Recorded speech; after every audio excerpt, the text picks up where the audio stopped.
বাংলাদেশের ত্রয়োদশ জাতীয় সংসদ নির্বাচনে এসেছে বড় চমক। ২৯৭টি আসনের ফলাফলে দেখা গেছে বিএনপি জোট ও জামায়াতসহ ১১ দলীয় ঐক্য মোট ২১৩টি আসনে বিজয়ী। আর এরই মধ্যে বিশেষ নজর কেড়েছেন ৭ জন নারী প্রার্থী, যারা নিজেদের যোগ্যতায় জয় ছিনিয়ে এনেছেন নিজ নিজ আসনে।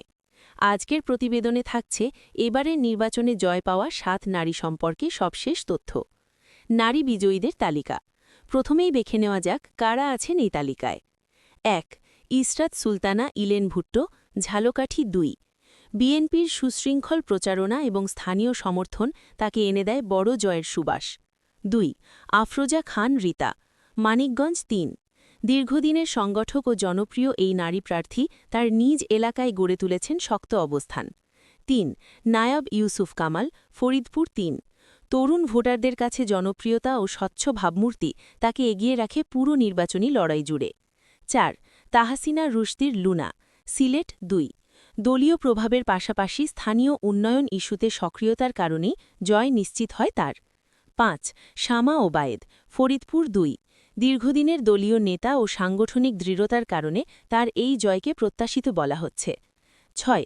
ফারজানা শারমিন পুতুল, নাটোর ১। তরুণ ভোটারদের সবচেয়ে বেশি আকৃষ্ট করেন তিনি। মাঠ পর্যায়ে দুর্দান্ত ক্যাম্পেইন তাকে সফল করে তোলে। ৭. ব্যারিস্টার রুমিন ফারহানা, ব্রাহ্মণবাড়িয়া ২। স্বতন্ত্র। বিএনপি থেকে বহিষ্কৃত হলেও স্বাধীন প্রার্থী হয়ে বিশাল ব্যবধানে জয় পান তিনি। তার জনপ্রিয়তা ও বিতর্কিত বক্তব্য এই নির্বাচনে আলোচনার কেন্দ্রবিন্দুতে ছিল। এই নির্বাচনে নারী বিজয়ীর সংখ্যা ৭, যদিও অনেকেই বলছেন এটি ভবিষ্যতে নারীর রাজনৈতিক অংশগ্রহণ আরও বাড়িয়ে দেবে।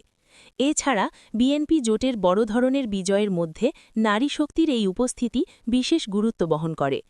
এটাই ছিল আজকের নির্বাচন আপডেট। জয়ী ৭ নারী প্রার্থীকে অভিনন্দন, এবং বাংলাদেশ রাজনীতিতে তাদের ভূমিকা ভবিষ্যতে কী পরিবর্তন আনতে পারে তা নিয়েই এখন আগ্রহ দেশজুড়ে। আরও নতুন নতুন আপডেট পেতে আমাদের সঙ্গে থাকুন।